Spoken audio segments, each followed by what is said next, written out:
Hello guys, कैसे हैं आप लोग? Hope all of you are fine, safe, secure and let's start the class of taxation.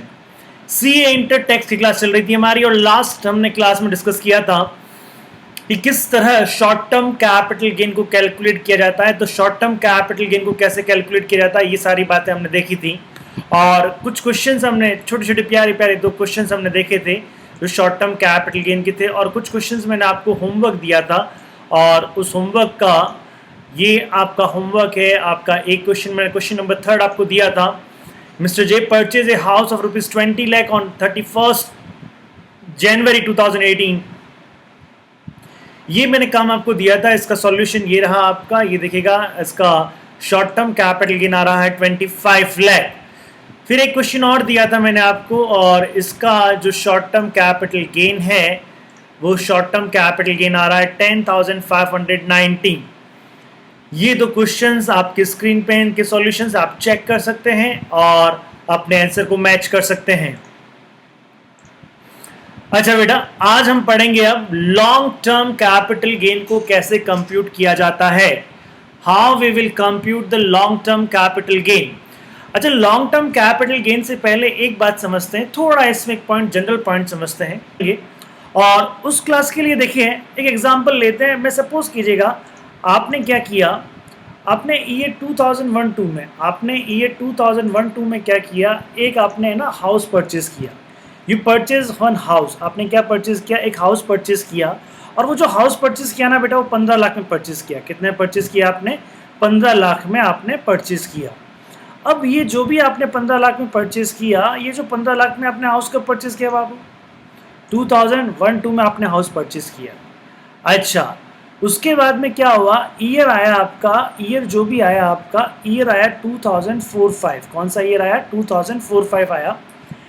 2001-2 में आपने घर परचेज किया था। फिर आपने क्या किया? उस 15 लाख में उस समय परचेज किया था। फिर आपने क्या किया? 2004-5 में उस पर और कुछ एडिशनल कंस्ट्रक्शन करवाया और एडिशनल खर्चा किया आपने। तो एडिशनल कॉस्ट लगा दी, मान लेते हैं 5 लाख की एडिशनल कॉस्ट लगा दी। अच्छा, इस घर को आपने सेल किया। 2019-20 में आपने सेल कर दिया, और सेल करने का जो आपका प्राइस था आपने 95 लाख में आपने सेल कर दिया। समझ में आ रहा है? क्वेश्चन कहता है कि आपको कैपिटल गेन फाइंड आउट करना है। तो कैपिटल गेन फाइंड आउट करने के लिए सबसे पहले हम क्या चेक करते हैं? सबसे पहले हमें यह चेक करना पड़ता है कि ये एसेट्स, सबसे पहले देखिए, अगर मैं कैपिटल गेन को बात करता हूं तो फर्स्ट ऑफ ऑल आपको चेक करना है कि एसेट्स कौन सी है और किस कैटेगरी की है। क्या वो 12 महीने, 24 महीने या 36 महीने वाली कैटेगरी में से कौन सी कैटेगरी से है? तो आप मुझे यहाँ पे बताइए, ये एसेट्स कौन सी है? ये एसेट्स है लैंड एंड बिल्डिंग। ये एसेट्स कौन सी है? अगर मैं बात कहूँ तो यहाँ पे ये एसेट्स है आपकी लैंड एंड बिल्डिंग एसेट्स है। समझ में आ रहा है आपको? तो ये जो लैंड एंड बिल्डिंग है, ये लैंड एंड बिल्डिंग एसेट्स। अब आप मुझे एक चीज़ बताइए, ये लैंड एंड बिल्डिंग कौन से महीने से रिलेटेड है, यानी कौन सी कैटेगरी से रिलेटेड है? 24 मंथ। अगर इसका होल्डिंग पीरियड 24 मंथ से ज़्यादा है तब तो ये लॉन्ग टर्म है, और अगर 24 मंथ से कम है तो क्या है? ये शॉर्ट टर्म है। आइए जरा चेक करें। यहाँ पे डेट ऑफ एक्विजिशन और डेट ऑफ ट्रांसफर तो नहीं दिया गया, लेकिन आपको दिया गया है ईयर ऑफ एक्विजिशन। आपको यहाँ पे दिया गया है ईयर ऑफ एक्विजिशन, आपको यहाँ पे दिया गया है, और ईयर ऑफ ट्रांसफर भी आपको दिया गया है। ईयर ऑफ एक्विजिशन है 2001-2 और ईयर ऑफ ट्रांसफर है आपका 2019-20। तो डेफिनेटली ये 24 महीने से तो ज़्यादा ही है मेरे दोस्त। ये 24 महीने यानी 2 साल से ज़्यादा का एक्विजिशन, 2 साल से ज़्यादा का होल्डिंग पीरियड है। तो ये जो एसेट्स, ये एसेट्स कौन सी है? लॉन्ग टर्म एसेट्स है। और लॉन्ग टर्म एसेट्स पे जो गेन होता है वो कैसा गेन होता है? लॉन्ग टर्म कैपिटल गेन होता है। समझ में आ रही है ये बात आपको? चलिए, तो लैंड एंड बिल्डिंग की ये जो एसेट्स है, जिसमें हम चेक क्या करते हैं, जिसमें हम 24 मंथ का चेक करते हैं होल्डिंग पीरियड, और 24 मंथ से ज़्यादा का होल्डिंग पीरियड होने की वजह से ये एसेट्स मेरी लॉन्ग टर्म है, और इस पे जो कैपिटल गेन होगा वो भी क्या होगा? लॉन्ग टर्म कैपिटल गेन होगा। आइए जरा चेक करें कि कैसे लॉन्ग टर्म कैपिटल गेन को कंप्यूट किया जाता है। तो सेल्स वैल्यू कितनी है इसकी, 1920 का सेल्स वैल्यू कितना है, 95 लाख। आपने 95 लाख में इसको सेल आउट किया है, 95 लाख में से सेल आउट इसको किया है आपने। अब बेटा यहां पे ध्यान रहे, जब भी हमको long term capital gain calculate करना होता है, जब भी हमको long term capital gain calculate करना होता है, तो अभी शॉर्ट टर्म में तो क्या करते थे, अगर शॉर्ट टर्म होता तो सीधा 95 में से मैं क्या करता, ये 15 लाख लेस करता, 95 में से क्या करता मैं, ये 15 लाख लेस करता, सीधा सीधा क्या करता, 15 लाख ये लेस करता, उसके बाद में क्या करता, 5 लाख ये लेस करता, तो ये दोनों में लेस कर देता, ठीक है, ये दोनों ही में क्या करता, लेस कर देता। और लेस करने के बाद में 95 माइनस 95 में से माइनस में दोनों कर देता हूँ, 20 माइनस कर देता हूँ, तो मेरा जो कैपिटल गेन होगा वो कितना कितना हो जाएगा, 70 का कैपिटल गेन हो जाएगा। कितना कैपिटल गेन हो जाएगा आपका, 70 लाख, 70, हाँ जी सॉरी 75 लाख का कैपिटल गेन हो जाएगा आपका। बट ऐसे तो करना नहीं है, ये तो किस में करते थे हम, शॉर्ट टर्म कैपिटल गेन में करते थे बेटा, तो अपने को ऐसे नहीं करना है। तो सर क्या करेंगे फिर, कैसे कंप्यूट करेंगे, अरे बता रहा हूं बेटा, वही आज की क्लास का ज्ञान है, वही आज की क्लास का ज्ञान है। तो इसके लिए क्या करना है, तो इसके लिए बेटा जी क्या करना है आपको, आइए समझते हैं। आपको यह देखना है, आप बताइए आपने यह एसेट्स एक्वायर कब किया, आपने यह एसेट्स एक्वायर किया 2001-2 में एक्वायर किया, फाइनेंशियल ईयर 2001-2 में आपने एक्वायर किया। तो जब आपने 1-2 में एक्वायर किया तो 1-2 की वैल्यू, 1-2 में जो भी एक्वायर किया, ये 15 लाख रुपए, ये 15 लाख रुपए जो आपने 2001-2 में खर्च किए थे, ये 15 लाख रुपए जो आपने 2001-2 में खर्च किए थे, ये 15 लाख रुपए जो आपने 2001-2 में खर्च किए थे, वो आज 19-20 के कितने के बराबर हैं। अगर वो 15 लाख आपने खर्च नहीं किए होते तो आज कितने रुपए के बराबर होते, अर्थात उस समय का पैसा आज के कितने पैसे के बराबर है, हमको यह चेक करना है।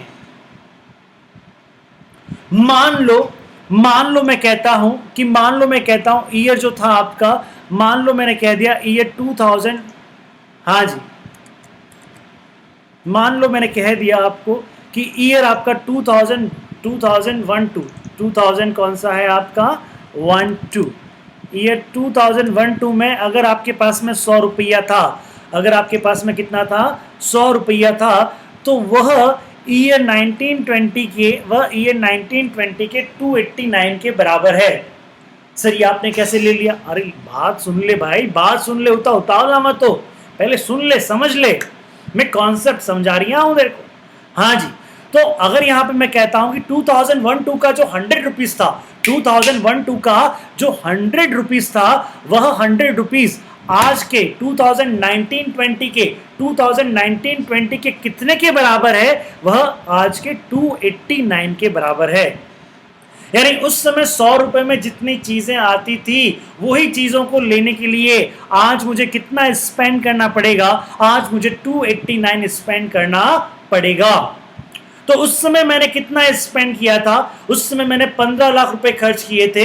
अगर वही चीज मुझे 15 लाख रुपए, उस समय के जो 15 लाख रुपए थे, वह आज की कितनी वैल्यू के बराबर होंगे, तो आइए वह हम निकालते हैं। और टेक्निकली इसको क्या कहते हैं, टेक्निकली इसको कहते हैं आज की वैल्यू, हमें क्या निकालना पड़ेगा, आज की वैल्यू निकालना पड़ेगा। तो इस सेल्स वैल्यू में से क्या लेस करना पड़ेगा, इस सेल्स वैल्यू में से हमें कॉस्ट को लेस करना पड़ेगा। लेकिन वो कॉस्ट की वैल्यू कौन सी होगी, वो कॉस्ट की वैल्यू होगी आज की वैल्यू, ईयर ऑफ ट्रांसफर की वैल्यू।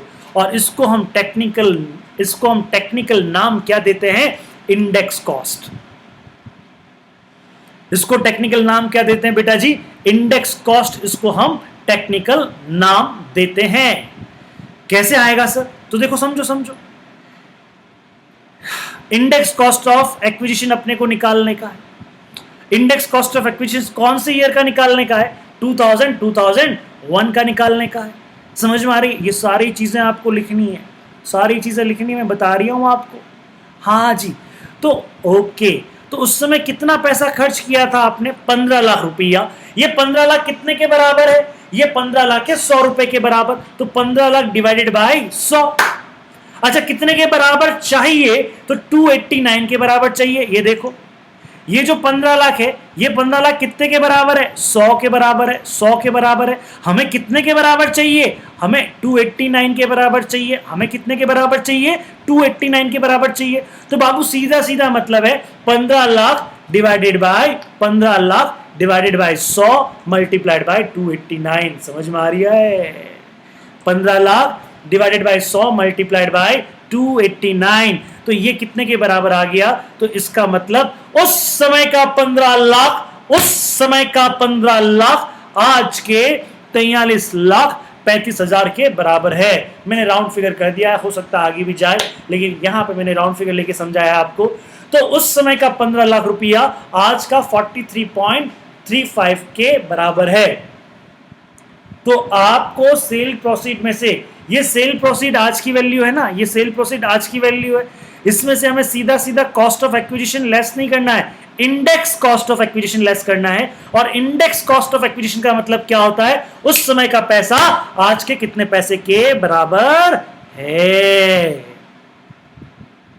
ये किसकी हेल्प से करेंगे, ये एक फिगर आएगा साहब, ये फिगर आएगा, एक वैल्यू दे रखी होगी, ये वैल्यू आपको दे रखी होगी, ये वैल्यू आपको दे रखी होगी, और इस वैल्यू को बोलते हैं हम कॉस्ट इन्फ्लेशन इंडेक्स। क्या बोलते हैं इसको हम, cost inflation index, CII, cost inflation index. इसका मतलब ये होता है, इसको इंडेक्स वैल्यू भी बोलते हैं, इसका मतलब ये होता है। अच्छा ये कॉस्ट इन्फ्लेशन इंडेक्स कौन डिसाइड करता है, ये गवर्नमेंट ऑफ इंडिया डिसाइड करती है। अच्छा क्या ये क्वेश्चन में दिया हुआ होगा, ऑफ कोर्स ये क्वेश्चन में दिया हुआ होगा।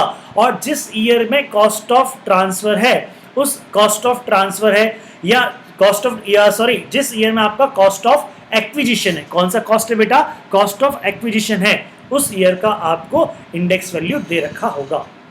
समझ में आई ये चीज, चलिए तो यहां पे आपको समझ में आया। चलिए इंडेक्सेशन की बात करते हैं, तो कुछ इंडेक्स वैल्यू देखिएगा। अगर मैं अब बात करता हूं, यहां पे मैं ये सारी बातें करूंगा इंडेक्स वैल्यू की। ये देखिए इंडेक्स वैल्यू आपके पास में आ चुका है। इंडेक्स वैल्यू का मतलब क्या होता है, ये देखिए यहां पे 2001-2 का इंडेक्स वैल्यू कितना है, 100। और अगर मैं बात करता हूं 2000, एक कोई भी एग्जांपल लेता हूं, 2011-12 का इंडेक्स वैल्यू कितना है, 2011-12 का इंडेक्स वैल्यू है आपका 184। इसका मतलब क्या हो गया, 2001-2 का 100 रुपया 2011-12 के कितने के बराबर है, 184 के बराबर है। समझ में आ रही है बात।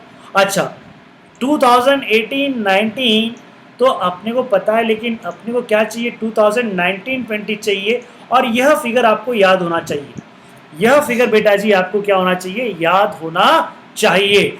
289 आपको नहीं दिया हुआ होगा, एग्जामिनर यहाँ ये समझ सकता है कि इतना तो आपको याद होगा, लेकिन बाकी कौन से भी ईयर जो होंगे उन सबके ईयर की इंडेक्स वैल्यू आपको क्वेश्चन में दे रखी होगी। अब मुझे एक चीज बताओ, 2000, अगर मैं यहाँ पे, चलिए ये देखिए, ये करते हैं, ये खेल खेलते हैं। 2003-4 का जो 109 रुपया है वो 2004-5 के कितने रुपए के बराबर है, 113 के बराबर है। 2004-5 का 113 रुपया 2005-6 के कितने के बराबर है, 117 के बराबर है। ये 117 2017-18 के कितने के बराबर है, 272 के बराबर है। ये 117 2019-20 के कितने के बराबर है, 289 के बराबर है। इस तरह से ये आपस में कोरिलेट होता है। समझ में आ रही है बात। तो हमने क्या निकाल लिया, हमने कॉस्ट नहीं निकाला, हमने निकाला इंडेक्स कॉस्ट। हमने क्या निकाला, इंडेक्स कॉस्ट निकाला, इंडेक्स कॉस्ट ऑफ एक्विजिशन। यानी जिस ईयर में आपने एसेट्स को एक्वायर किया, उस समय जो पैसा आपने खर्च किया वो आज के कितने पैसे के बराबर है, हमने ये निकाला। तो यही हमारा काम था यहाँ पे। तो हमने आज की वैल्यू निकाल दी, लेस्ट कॉस्ट, यानी लेस्ट कॉस्ट कौन सी, आज की वैल्यू। अच्छा साहब, इंडेक्स कॉस्ट ऑफ एक्विजिशन। अच्छा हमने यहाँ पे एडिशनल कॉस्ट किया है, हमने यहाँ पे एडिशनल कॉस्ट लिखा है। एडिशनल कॉस्ट यानी कॉस्ट ऑफ इंप्रूवमेंट। ये एक तरह से क्या है आपका, ये है आपका कॉस्ट ऑफ एक्विजिशन, ये आपका क्या है, कॉस्ट ऑफ एक्विजिशन। और तो ये क्या आपका क्या है, कॉस्ट ऑफ इंप्रूवमेंट। ये क्या है आपका, कॉस्ट ऑफ इंप्रूवमेंट। समझ में आ रहा है ये चीज, this is cost of acquisition, this is cost of improvement. तो यहाँ पे अगर मैं बात कहता हूँ यहाँ पे, तो हमें अब निकालना क्या पड़ेगा, अब हमको निकालना पड़ेगा index cost of improvement. Index cost of improvement हमको निकालना पड़ेगा। अच्छा, ये जो इंडेक्स कॉस्ट ऑफ इंप्रूवमेंट आप निकालोगे बेटा जी, ये जो इंडेक्स कॉस्ट ऑफ इंप्रूवमेंट आप निकालोगे, अच्छा मुझे बताओ अब हमको कौन से ईयर का इंडेक्सेशन चाहिएगा, 4-5 के ईयर का इंडेक्सेशन चाहिएगा। तो 4-5 के ईयर का इंडेक्सेशन ये रहा आपके सामने 113। कितना है ये आपका 113, यानी 2004-5 का 113 रुपया 2019-20 के 289 रुपीस के बराबर है। अच्छा, ये सारे ईयर कौन से हैं भैया जी, ये सारे ईयर फाइनेंशियल ईयर है। कौन से ईयर हैं, फाइनेंशियल ईयर हैं। तो अब अगर मैं आपको बताऊं तो यहां पे अगर मैं कैलकुलेट करता हूं, ये जो 5 लाख रुपया मैंने खर्च किया है, कौन से ईयर में खर्च किया है मैंने, 2004-5 में मैंने खर्च किया है। तो ये जो 2004-5 में मैंने जो 5 लाख रुपए खर्च किए हैं ना बेटा, ये आज के इसकी क्या वैल्यू है, इसको मुझे निकालना है। तो मैं 5 लाख कौन से ईयर से रिलेटेड है, 2004-5 के ईयर से रिलेटेड है। तो 5 lakh divided by index value of 4-5, तो इंडेक्स वैल्यू ऑफ 4-5 कितना है, 113। तो डिवाइडेड बाय 113 मल्टीप्लाइड बाय 2019-20 का इंडेक्स वैल्यू, वो कितना है 289। तो देखो ये समझ में आया, 5 lakh divided by 113 multiplied by 289 and it comes 12.79। ये कितना है आपका, यानी उस समय जो आपने 5 लाख खर्च किए थे वो आज के 12.79 लाख के बराबर हैं। तो अब सेल वैल्यू में से ये दो चीजें लेस कर देंगे, तो दो चीजें लेस करने के बाद में जो वैल्यू आती है, this is your capital gain, this is your capital gain. And which capital gain this is your long term capital gain. तो this is your long term capital gain. Hope you understood, आपको ये समझ में आया होगा। हाँ जी, समझ में आया। तो लॉन्ग टर्म कैपिटल गेन निकालने के लिए हम डायरेक्ट कॉस्ट को लेस नहीं करते, तो क्या लेस करते हैं सर, हम इंडेक्स कॉस्ट को लेस करते हैं बबुआ, हम इंडेक्स कॉस्ट को लेस करते हैं। और इंडेक्स कॉस्ट का मतलब क्या है, इंडेक्स कॉस्ट का मतलब है आज की वैल्यू। ये कैसे निकालते हैं, तुम उस समय कितने के बराबर थे, तुम उस समय कितने के बराबर थे और आज तुम इतने के बराबर हो गए हो। समझ में आ रही बात, आज तुम उतने के बराबर हो गए हो। क्लियर। जब आप क्लास 1 में होंगे या सब सपोज करो क्लास 4th-5th में होंगे, तो उस समय अगर आपको 10 रुपए भी मिल जाते होंगे, अगर आपके पापा जी आपको 10 रुपए की वैल्यू, 10 रुपया खर्ची दे देते होंगे, आप अरे वाह बड़ा मजा आ गया, बड़ा मजा आ गया, 10 रुपीज मिल गए।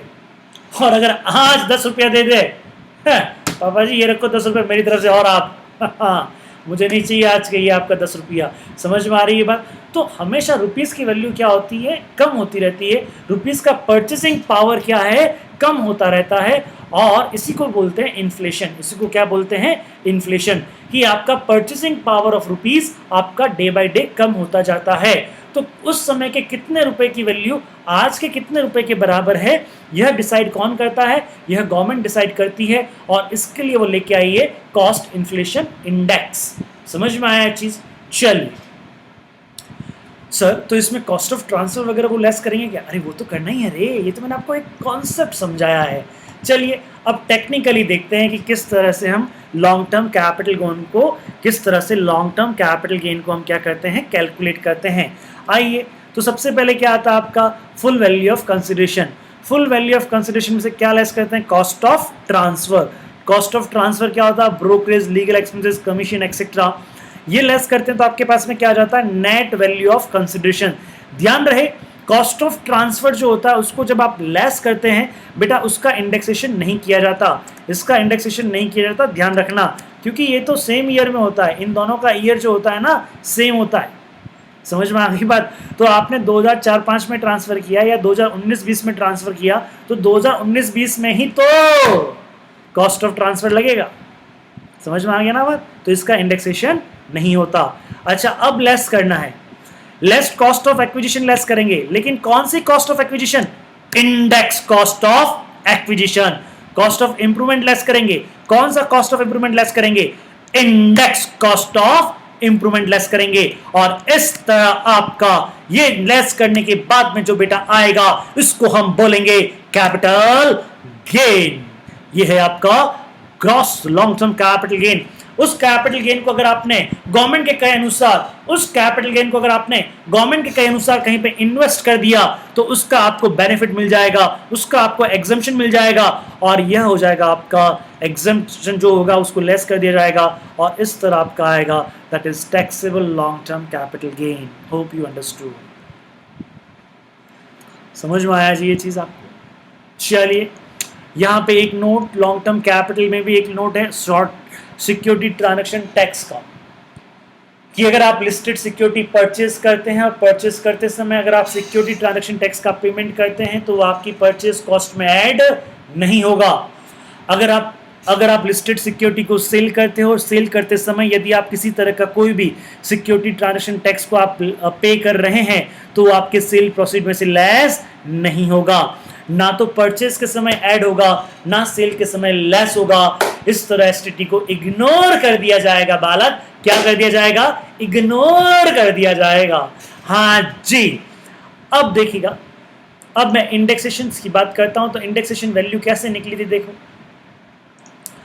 इंडेक्स कॉस्ट ऑफ एक्विजिशन कैसे निकला रे? जो कॉस्ट ऑफ एक्विजिशन था डिवाइडेड बाय क्या करना है? Divided by cost inflation index for the year in which the assets was held by the assessee. कुछ नहीं है रे, क्या है? Index value. थोड़ा टेक्निकल लिखना पड़ता है, बड़ा लिखना पड़ता है, जिससे लोग हाँ कुछ सीखा है यार, बड़ा बैंकर वाली बात है। Index value of year of acquisition. अच्छा, फिर मल्टीप्लाइड बाय क्या करना पड़ेगा? Index value of year of transfer, index value of year of in which assets is transfer. तो ये आपका क्या हो जाएगा? ये आपका आ जाएगा index cost of acquisition. Index cost of acquisition समझ में आ गया? फिर इंडेक्स कॉस्ट ऑफ इंप्रूवमेंट कैसे आएगा? इंडेक्स कॉस्ट ऑफ इंप्रूवमेंट, जो कॉस्ट ऑफ इंप्रूवमेंट है उसको आपको क्या करना पड़ेगा? उसको आपको डिवाइडेड बाय क्या करना पड़ेगा? ईयर, हाँ, inflation index of improvement year. समझ में आ गया? Multiplied by year of transfer का इंडेक्स वैल्यू, ये करना पड़ेगा आपको। समझ में आ रही है ये चीज? ये आपको करना पड़ेगा। इस तरह आपका इंडेक्स कॉस्ट ऑफ एक्विजिशन आ जाएगा और इंडेक्स कॉस्ट ऑफ इंप्रूवमेंट आ जाएगा। ये दोनों आते ही ये दोनों इंडेक्स आप इसमें से लेस कर देंगे, और जैसे ही आप इसमें से लेस कर देते हैं आपका सारा कार्यक्रम संपन्न हो जाता है। Hope you understood. समझ में आया जी आपको? चलिए, अब ध्यान रहे कि यहां पे अगर मैं बात कहूं आपका, तो जो basic information required for calculation of the capital gain, आपको जो चाहिएगा वो सबसे पहला तो एसेट्स कौन सा है, किस कैटेगरी का है, ये तो डिसाइड करना ही करना पड़ेगा कि एसेट्स कौन सा है, किस कैटेगरी का है, ये तो आपको डिसाइड करना ही करना पड़ेगा बेटा। लेकिन साथ में कुछ बातें और ध्यान रखनी पड़ेगी। जिससे पहला है आपका date of acquisition. Date of acquisition, आपने कब एसेट्स को एक्वायर किया। फिर है आपके पास में डेट ऑफ ट्रांसफर, कब आपने डेट ऑफ ट्रांसफर किया, कब आपने डेट ऑफ ट्रांसफर किया, क्योंकि इससे पता चलता है आपका होल्डिंग पीरियड, और होल्डिंग पीरियड से पता चलता है कि ये एसेट्स मेरी लॉन्ग टर्म है या शॉर्ट टर्म। उसके बाद में डेट ऑफ इंप्रूवमेंट, उसके बाद फुल वैल्यू ऑफ कंसिडरेशन, फिर क्या है कॉस्ट ऑफ ट्रांसफर, फिर क्या है कॉस्ट ऑफ एक्विजिशन, फिर क्या है कॉस्ट ऑफ इंप्रूवमेंट, फिर क्या है टैक्सेबिलिटी ईयर। टैक्सेबिलिटी ईयर का मतलब जिस ईयर में आपने ट्रांसफर किया, जिस ईयर में ट्रांसफर किया उस ईयर में टैक्सेबिलिटी ईयर आ गया आपका। उसके बाद में क्या है आपका index value. Only in long term capital gain will be given in the question, no need to worry. और कभी कभी आपको date of acquisition of previous owner का भी ध्यान रखना पड़ेगा। ये date of acquisition of previous owner क्या है, कब आएगा, कैसे आएगा, विल डिस्कस। समझ में आया? अच्छा, अब एक चीज और आपके माइंड में हो सकती है। देखिए, डेट ऑफ एक्विजिशन कहां कहां काम आता है? दो जगह पे काम आएगा। पहला, होल्डिंग पीरियड डिसाइड करने में काम आएगा। दूसरा, अगर एसेट्स लॉन्ग टर्म है तो इंडेक्सेशन के लिए कौन से ईयर का इंडेक्स वैल्यू लेना है वह काम आएगा। सेम स्टाइल में डेट ऑफ ट्रांसफर भी दो जगह काम आता है। ये date of acquisition, date of transfer दोनों जगह काम आता है। समझ में आ रही है बात? डेट ऑफ इंप्रूवमेंट से यह पता लगता है अगर ये लॉन्ग टर्म है, अगर एसेट्स क्या है लॉन्ग टर्म है, तो तो लॉन्ग टर्म एसेट्स है तो डेट ऑफ इंप्रूवमेंट से पता लगेगा कि इंडेक्सेशन करने के लिए कौन से ईयर का, कौन से इंप्रूवमेंट ईयर का हमें इंडेक्स वैल्यू लेना है, तो ये हमको पता लगेगा। समझ में आ गया। ये फुल वैल्यू ऑफ कंसिडरेशन में से कॉस्ट ऑफ ट्रांसफर लेस कर देंगे तो क्या आ जाएगा, आपका नेट वैल्यू ऑफ कंसिडरेशन आ जाएगा। और उसके बाद में ये सब तो आपको पता ही है। ये चीज कहां काम आएगी, आई विल डिस्कस अगेन, मैं अलग से प्यार से आराम से डिस्कस करूंगा इसको। समझ में आया ना चीज, ये चीज आई विल डिस्कस लेटर।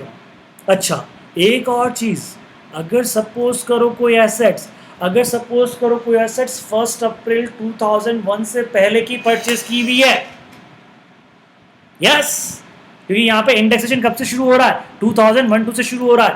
यदि कोई एसेट्स 1 अप्रैल 2001 से, यानी फाइनेंशियल ईयर 2001-2 से पहले, फाइनेंशियल ईयर 2001-2 से पहले एक्वायर किया, तो उस समय क्या एक्विजिशन होगा, उसका कैसे कैलकुलेशन होगा, वो मैं आपको अलग से बताऊंगा। आज मैं वो पॉइंट डिस्कस नहीं कर रहा, आज मैं वो पॉइंट डिस्कस नहीं कर रहा बेटा जी, ठीक है। तो ये जो चीज है बेटा, ये चीज में बाद में, आप इससे पहले की एसेट्स एक्वायर की हुई है, 95-96 में आपने एसेट्स को एक्वायर किया, 80-90 में आपने एसेट्स को एक्वायर किया, बाप दादा की एसेट्स आपके पास में आ गई, ये अलग अलग सिनेरियो मिलेंगे अपने पास में, तो उसको हम बाद में डिस्कस करेंगे। समझ में आई बात। आज मैंने आपको एक प्लेन वनीला बताया है कि किस तरह से normal long term capital gain को कैलकुलेट करते हैं। होप यू अंडरस्टूड, आपको समझ में आया होगा। आइए कुछ क्वेश्चन करते हैं इस पे। एक क्वेश्चन लेते हैं, प्यारा सा क्वेश्चन, क्वेश्चन नंबर 6। ये आपकी स्क्रीन पे क्या कहता है, mister J has purchase a land on 1/4/2001। Mister J ने एक लैंड परचेज किया, 1 अप्रैल 2001 को परचेज किया। कितने में परचेज किया बेटा, 50,000 में परचेज किया, and constructed 1 floor on this land at the cost of ₹3 lakh on 1/1/2011। तो अब मुझे एक चीज बताइए, उन्होंने एक्विजिशन कब किया था उसका, 1/4/2001 को एक्विजिशन किया था, 1/4/2001 को उन्होंने एक्विजिशन किया था। उसके बाद में उन्होंने इंप्रूवमेंट और उस पर कंस्ट्रक्शन कब किया, उस पर कंस्ट्रक्शन किया कब किया उन्होंने, 1/1/2011 को कंस्ट्रक्शन किया। ठीक है साहब। ही कंस्ट्रक्शन 1 एडिशनल फ्लोर ऑन 1/1/2014, यानी 1/1/2014 को भी उन्होंने क्या किया, उसका एक्विजिशन और उसमें कंस्ट्रक्शन किया at the cost of ₹7 lakh. Full house has been sold on 1/1/2020 for ₹45 lakh and selling expenses has been ₹75,000। Calculate capital gain for the assessment year 2020-21। समझ में आ रहा है। तो अब अपने को कौन कौन सी चीज़ें कैलकुलेट करनी है भैया। अभी अपन ने चेक किया था कि ये यार, अभी अपन ने चेक किया कि अपने को ये सारी चीज़ें कैलकुलेट करनी होती है। ये सारी चीज़ें अपने को क्या करनी है, कैलकुलेट करनी है, डेट ऑफ एक्विजिशन और ये सारी चीज़ें अपने को, ये सारी चीज़ें अपने को पता करनी है। आइए जरा पता करें ये सारी चीज़ें एक बार। हाँ जी, सो डेट ऑफ एक्विजिशन अगर मैं बात कहता हूँ तो क्या है, 1 अप्रैल 2001। 1 अप्रैल 2001 कौन से ईयर में आता है, ये यह 2001-2 में आता है, यह 2001-2 में आता है। समझ में आ रही है आपको ये बात। ओके, डेट ऑफ ट्रांसफर क्या है, अच्छा चलो मैं एक बार थोड़ा सा लंबा कर देते, कोई दिक्कत नहीं है। 1/4 और क्या लिखूँ मैं, 2001। अच्छा साहब, डेट ऑफ ट्रांसफर कब है आपकी, 1/1 कब है भैया, 2020। चलिए साहब, डेट ऑफ इंप्रूवमेंट, अब यहां पे अगर मैं बात कहूं, मेरी डेट ऑफ इंप्रूवमेंट 2 है भैया जी। डेट ऑफ इंप्रूवमेंट कब है मेरी, 2 डेट ऑफ इंप्रूवमेंट है। एक डेट ऑफ इंप्रूवमेंट कब है, देखो कौन सी डेट का इंप्रूवमेंट था, 1/1/2011 का इंप्रूवमेंट है 1/1/2011 का। तो एक वैल्यू क्या आ जाएगी आपकी, 1/1, अगर मैं यहाँ पे लिखता हूँ 1/1/2011। समझ में आ गया।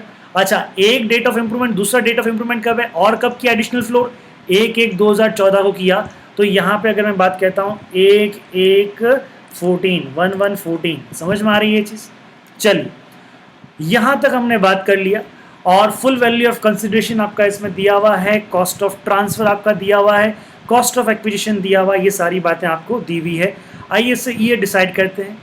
यह डेट कौन से फाइनेंशियल ईयर में आती है, यह डेट फाइनेंशियल ईयर में आती है 1920 के फाइनेंशियल ईयर में आती है। ओके, यह डेट आपकी 1-2 के फाइनेंशियल ईयर में आती है। हाँ जी, अगर मैं बात कहूँ तो 1-2 के फाइनेंशियल ईयर में आती है।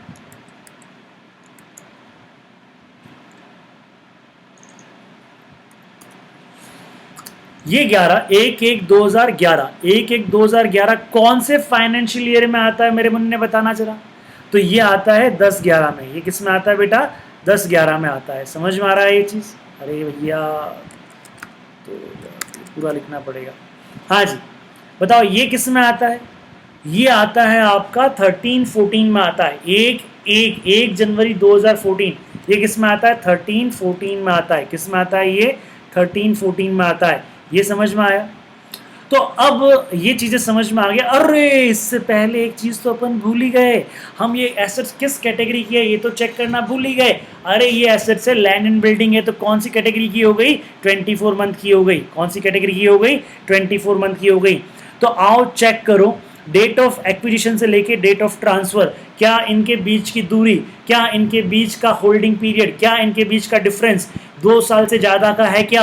हाँ जी, 2 साल से ज़्यादा का है। इसका मतलब ये क्या है? लॉन्ग टर्म एसेट्स है। ये क्या है बेटा? लॉन्ग टर्म एसेट्स है। मुझे सबसे पहले ये कहना चाहिए था आपको, लेकिन आप तो समझदार ही हैं, आपने तो समझ में आ ही गया होगा।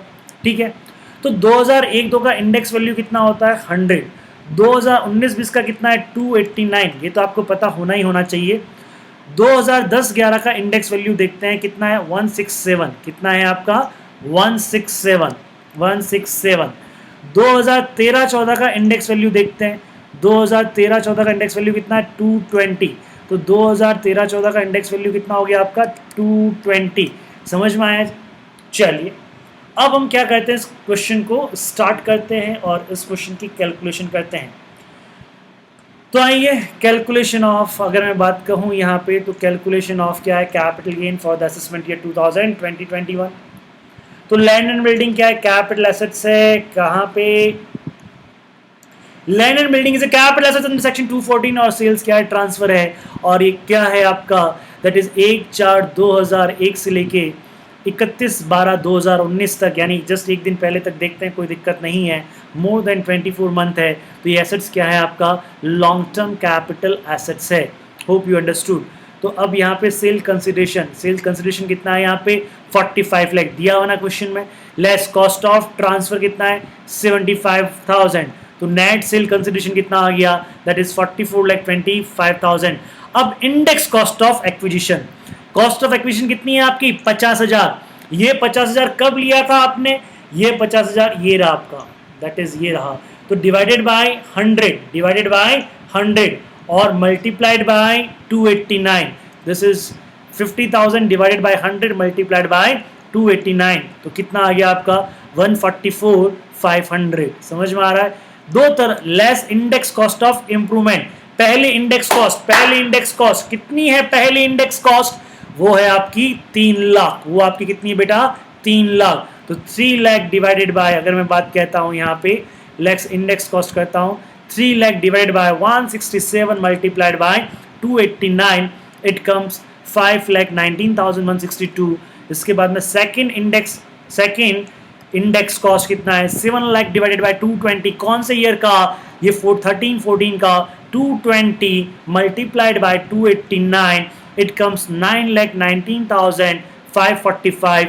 और इस तरह से आपका कैपिटल गेन आ गया 28,41,793। और इस तरह ये long term capital gain compute करते हैं। होप आपको ये पॉइंट समझ में आया होगा, आपको ये चीजें समझ में आई होगी अच्छे से। नहीं तो एक बार और रिवाइंड करें और देखें और इन सबको समझें। ये क्वेश्चंस आपको करने हैं, ये सारे क्वेश्चंस आपको करने हैं। अच्छा, आज आपका होमवर्क रहेगा, क्वेश्चन नंबर 7 आपका होमवर्क रहेगा। This is on your screen. Question number 8 आपका होमवर्क रहेगा। This is again on your screen.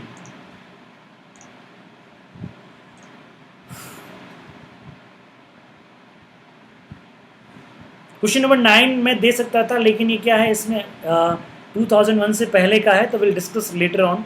तो हम यहाँ पे एक काम करते हैं और क्वेश्चन नंबर 9 छोड़ते हैं। क्वेश्चन नंबर 10 एक बार ट्राई करना।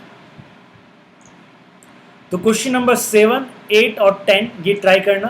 This is your today's homework. Okay, चलिए, थैंक यू.